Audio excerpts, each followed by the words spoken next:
नमस्कार दोस्तों, एक बार आप सबका फिर से बहुत बहुत स्वागत है आप सभी के अपने YouTube चैनल डियर गुरुजी पर।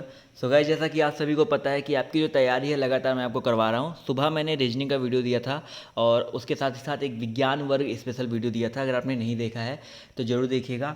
अब आज के इस वीडियो में हम लोग बहुत ही इंपॉर्टेंट कुछ ऐसे क्वेश्चन लेकर के आए हैं जो कि आपने अभी तक नहीं पढ़ा होगा और यहाँ से बहुत सारे क्वेश्चंस आपके पेपर में बनते हैं। तो इस वीडियो को पूरा अंत तक देखिएगा, जिससे आप लोग के दिमाग में जो भी डाउट्स हैं वो आपके क्लियर हो जाएँ। ठीक है। इसके अलावा वीडियो शुरू करने से पहले आपको एक और बहुत इंपॉर्टेंट चीज़ बताना चाहूँगा कि जितने भी लोग यहाँ पर जुड़े हैं, अगर वो लोग यूपीएसआई, यूपीपी या यूपी की जितनी भी वैकेंसी आती है, जितनी ऑल टोटल जितनी वैकेंसी आती है, उनकी तैयारी बिल्कुल अच्छे से करना चाहते हैं, जीरो से लेकर हाई लेवल तक करना चाहते हैं, तो आप लोग अनअकैडमी पर हमसे जुड़ सकते हैं। वहाँ पर मैं लगातार आपको पढ़ा रहा हूँ। मृत्युंजय जायसवाल नाम से मेरी आईडी है और वहाँ पर आप कोई भी कोर्स परचेज करते हैं, कोई भी, मतलब चाहे आप 3 महीने का लो चाहे 6 महीने का लो, आपको बस ये सिंपल सा एक कोड यूज़ करना है MJ लाइव। इससे आपको 10% का डिस्काउंट मिल जाएगा। अभी करंटली यहाँ पर बहुत सारी कोर्सेज चल रही हैं, जैसे यूपी पीसीएस प्रीलिम्स चल रहा है, यूपीपी का चल रहा है, यूपीएसआई का चल रहा है। तो आप लोग इन कोर्सेज़ को एक ही बार में आप लोग देख सकते हो।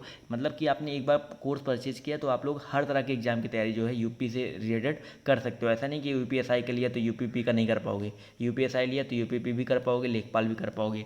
और इसके अलावा यहाँ पर डेली आपको फ्री टेस्ट सीरीज भी दी जाती है मंडे टू फ्राइडे 8 बजे। तो आप लोग यहाँ पर ये चीज़ें ज्वाइन कर सकते हैं। ठीक है। इसके अलावा जो भी आपके डाउट्स हैं वो आप लोग हमसे आकर के इंस्टाग्राम पर पूछ सकते हैं। तो चलिए स्टार्ट करते हैं आज की क्लास को। तो यहाँ पर पहला क्वेश्चन देखिए आपके सामने ये रहा। यहाँ पर पूछा गया है कि प्राचीन में निम्नलिखित में से प्राचीन भारत में गणतंत्र कहाँ था। बहुत ही ज़्यादा इंपॉर्टेंट क्वेश्चन है, तो याद रखिए दोस्तों, इसका जो करेक्ट आंसर है, सभी लोग जवाब देते हुए चलेंगे। तो यहाँ पर कपिलवस्तु में भी था, वैशाली में भी था। तो यहाँ पर जितने भी लोग ऑप्शन नंबर सी जवाब दे रहे हैं वो लोग यहाँ पर बिल्कुल करेक्ट हो जाएंगे। बहुत ही ज़्यादा इंपॉर्टेंट क्वेश्चन है। अगला क्वेश्चन देखिए, कह रहा है कि वैदिक काल में राजा को कहा जाता था। वैदिक काल में राजा को कहा जाता था। तो याद रखिएगा दोस्तों, वैदिक काल में राजा को राजन कहा जाता था। क्या कहा जाता था दोस्तों? राजन कहा जाता था। तो ऑप्शन नंबर जो इसका ए है वो यहाँ पर बिल्कुल करेक्ट हो जाएगा। करंट अफेयर का टेस्ट भी चलता है। जो लोग कहते हैं ना सर करंट अफेयर कहाँ पर, नीचे नेक्स्ट वीडियो करके लिंक दिया गया है, इसके जस्ट बाद वो भी लाइव होगा, तो उसको जरूर देखिएगा। अगला क्वेश्चन कह रहा है कि अर्थशास्त्र को वास्तविक विज्ञान मानने वाले प्रमुख अर्थशास्त्री कौन थे। क्वेश्चन नंबर 53 है। सभी लोग जवाब देते हुए चलेंगे। अर्थशास्त्र को वास्तविक विज्ञान मानने वाले प्रमुख अर्थशास्त्री कौन थे? तो याद रखिएगा रॉबिन्स थे। कौन थे भाई? रॉबिन्स थे। तो ऑप्शन नंबर जो इसका डी है वो यहाँ पर बिल्कुल करेक्ट हो जाएगा। अगला क्वेश्चन देखिए, 54 नंबर कह रहा है कि निम्नलिखित में से कौन व्यष्टिपरक विश्लेषण नहीं है। 54 नंबर क्वेश्चन है, सभी लोग जवाब देते हुए चलेंगे। निम्नलिखित में से कौन व्यष्टिपरक विश्लेषण नहीं है? 54 जवाब देखिए आना शुरू हो गया है। तो याद रखिएगा सामान्य संतुलन। बिल्कुल सही बात है सर। तो सामान्य संतुलन है वो व्यष्टिपरक विश्लेषण नहीं है। अगला क्वेश्चन देखिए आपसे यहाँ पर कह रहा है कि आदर्श विज्ञान क्या होना चाहिए से संबंधित है। तो वास्तविक विज्ञान निम्नलिखित में से किससे संबंधित होगा? यानी कि आदर्श विज्ञान का मतलब है कि क्या होना चाहिए, और तो इसी तरह हम लोग वास्तविक विज्ञान की बात करते हैं तो वो किससे संबंधित होगा? 55 जवाब देखिए यहाँ पर आना शुरू हो गया। तो याद रखिए क्या है, वास्तविक विज्ञान जो आपका क्या है से संबंधित होगा। क्लियर है? चलिए आते हैं अगले क्वेश्चन की तरफ। तो देखिए कह रहा है कि निम्नलिखित में से कौन समष्टिपरक विश्लेषण नहीं है। 56 सभी लोग जवाब देते हुए चलेंगे। निम्नलिखित में से कौन समष्टिपरक विश्लेषण नहीं है? चलिए भैया 56 जवाब देखिए यहाँ पर आना शुरू हो गया है।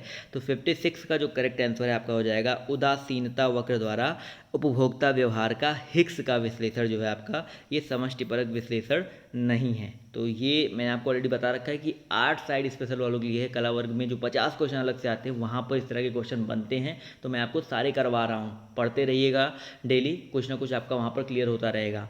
अगला क्वेश्चन देखिए आपसे यहाँ पर क्या कह रहा है कि आर्थिक नियमों की तुलना ज्वार भाटा के नियमों से की जानी चाहिए। यह कथन निम्नलिखित में से किस अर्थशास्त्री का है? क्वेश्चन कह रहा है कि आर्थिक नियमों की तुलना ज्वार भाटा के नियमों से की जानी चाहिए। तो याद रखिए दोस्तों, ये जो कथन है वो बेसिकली आपका किसका है? मार्शल का है। ये बहुत ही इंपॉर्टेंट क्वेश्चन है। क्लियर है?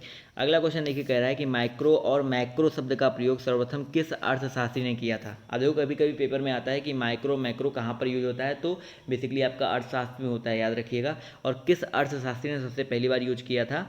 रैगनर फ्रिश ने किया था। किसने किया था भाई? रैगनर फ्रिश ने किया था। बहुत ही अच्छी बात है। अगला क्वेश्चन देखो क्या कह रहा है, पर्वत निर्माण की कौन सी घटना सबसे पुरानी है? पर्वत निर्माण की कौन सी घटना सबसे पुरानी है? तो याद रखिए दोस्तों, क्वेश्चन नंबर 59 का जो करेक्ट आंसर आपका हो जाएगा कैलिडोनियन।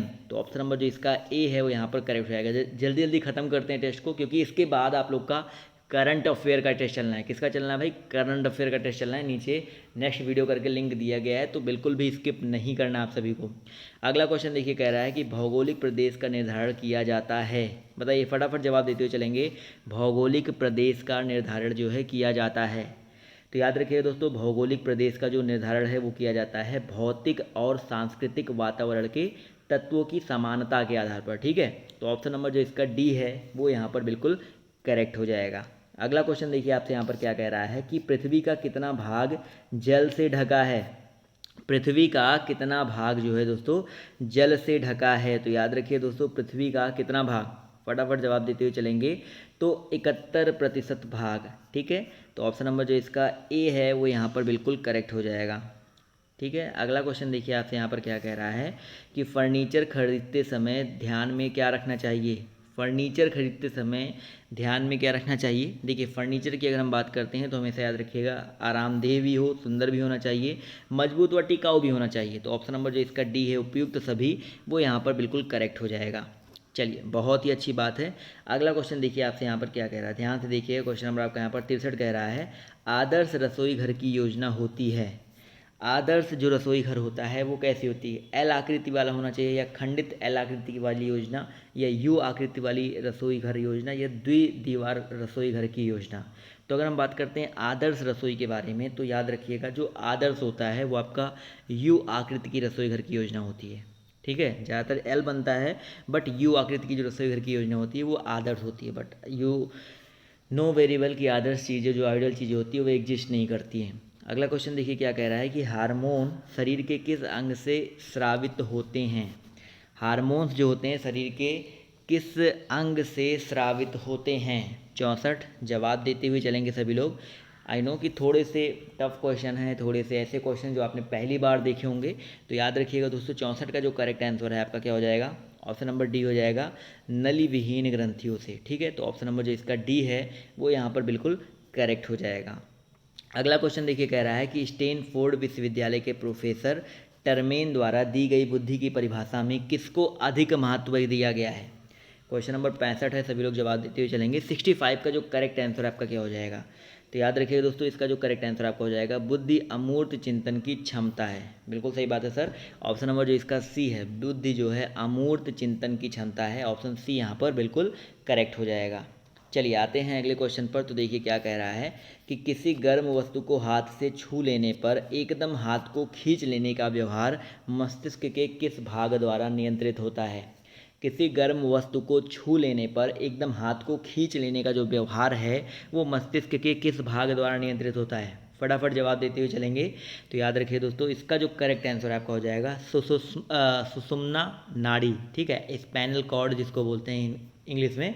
तो याद रखिएगा, ये शायद सबको पता भी होगा, स्पाइनल कॉर्ड। तो ऑप्शन नंबर जो इसका सी है वो यहाँ पर बिल्कुल करेक्ट हो जाएगा। अगला क्वेश्चन देखो, आपसे यहाँ पर क्या कह रहा है कि स्पाइनल जो कॉर्ड होता है उसका आंतरिक भाग किस पदार्थ का बना होता है? स्पाइनल कॉर्ड का आंतरिक भाग जो है किस पदार्थ का बना होता है? बहुत ही इंपॉर्टेंट क्वेश्चन है, 67 नंबर क्वेश्चन। तो याद रखिए दोस्तों, ये धूसर पदार्थ का, किसका भैया? धूसर पदार्थ का बना होता है। तो ऑप्शन नंबर जो इसका बी है वो यहाँ पर बिल्कुल करेक्ट हो जाएगा। अगला क्वेश्चन देखिए क्या कह रहा है कि भैया मानव के व्यवहार को अभिप्रेरित करने के लिए निम्नलिखित में से सबसे अधिक महत्वपूर्ण क्या है? क्वेश्चन नंबर 68 है, सभी लोग जवाब देते हुए चलेंगे। मानव के व्यवहार को अभिप्रेरित करने के लिए सबसे अधिक महत्वपूर्ण क्या है?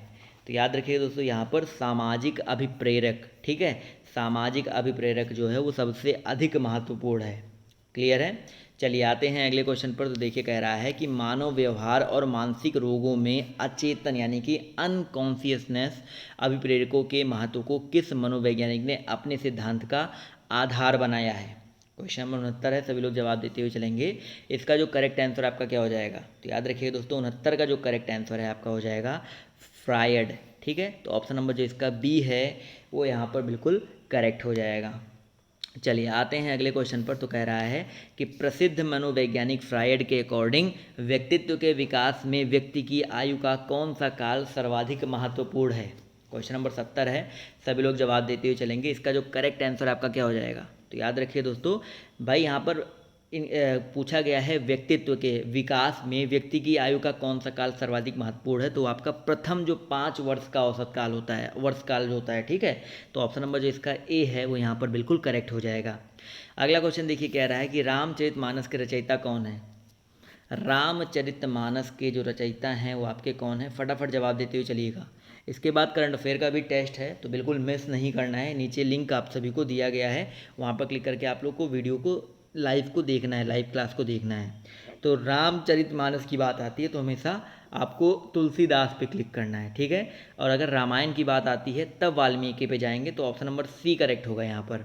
अगला क्वेश्चन देखो क्या कह रहा है कि कौन सी रचना तुलसीदास जी की नहीं है। बहुत ही ज़्यादा इंपॉर्टेंट है, कौन सी जो रचना है वो आपकी तुलसीदास जी की नहीं है, फटाफट जवाब देते हुए चलेंगे। चलिए भैया, जवाब देखिए यहाँ पर आना शुरू हो गया है। तो याद रखिएगा यहाँ पर जो आपकी रास पंचाध्यायी है, ठीक है, ये जो है आपकी तुलसीदास जी की रचना नहीं है। ऑप्शन नंबर जो इसका बी है यहाँ पर करेक्ट हो जाएगा। आप लोग कमेंट करके बताना है, ये आपका होमवर्क भी है कि रास पंचाध्यायी जो है किसकी रचना है, ठीक है। अगला क्वेश्चन देखिए आपसे यहाँ पर क्या कह रहा है कि धूत कहो अवधूत कहो जोलह कहो कोऊ कोहू की बेटी सो ना ब्याहव काहू की जाति विकार न सो। तो यहाँ पर बताना है ये जो बेसिकली पंक्तियाँ हैं वो किस कवि की हैं। 73 याद रखिएगा दोस्तों, ये जो पंक्तियाँ हैं बेसिकली आपकी तुलसीदास जी की ही हैं। तो यहाँ पर ऑप्शन नंबर जो इसका बी है वो यहाँ पर बिल्कुल करेक्ट हो जाएगा। क्लियर है। तो यहाँ पर जितने भी लोग ऑप्शन नंबर बी जवाब दे रहे हैं वो लोग यहाँ पर बिल्कुल करेक्ट हो जाएंगे। चलिए आते हैं अगले क्वेश्चन की तरफ। तो कह रहा है कि भैया हिंदी राम काव्य की सबसे प्रमुख विशेषता कौन सी है। हिंदी राम काव्य की सबसे प्रमुख विशेषता जो है आपकी कौन सी है, फटाफट सभी लोग जवाब देते हुए चलेंगे। जवाब देखिए यहाँ पर आना शुरू हो गया है। तो याद रखिए दोस्तों, हिंदी राम काव्य की जो प्रमुख विशेषता है वो आपकी समन्वय की प्रेरणा है, ठीक है। तो ऑप्शन नंबर जो इसका ए है वो यहाँ पर बिल्कुल करेक्ट हो जाएगा। चलिए आते हैं अगले क्वेश्चन पर। तो कह रहा है आपसे यहाँ पर कि निम्नलिखित में से कौन सा कवि भक्ति काल का नहीं है। देखिए इसके जस्ट बाद आपका स्टार्ट होगा करंट अफेयर का टेस्ट, तो आप लोग को बिल्कुल भी मिस नहीं करना है इसको, ठीक है। इस वीडियो को जैसे ही मैं एंड करूँगा नीचे नेक्स्ट वीडियो करके लिंक दिया गया है, उस पर क्लिक करना है और करंट अफेयर की वीडियो पे पहुंच जाना है। तो याद रखिएगा भैया 75 का जो करेक्ट आंसर आपका हो जाएगा सेनापति, ठीक है। सेनापति जो है भक्ति काल के कवि नहीं थे। अब जल्दी से आप लोग आ जाओ किस क्लास में सर, मैंने आपको बताया करंट अफेयर क्लास में, नीचे लिंक दिया गया है। तो मिलते हैं आप सभी से नेक्स्ट वीडियो में, जल्दी से आप लोग आ जाओ। तो अभी के लिए बाय बाय, टेक केयर, जय हिंद जय भारत। मिलते हैं आप सभी से नेक्स्ट वीडियो में।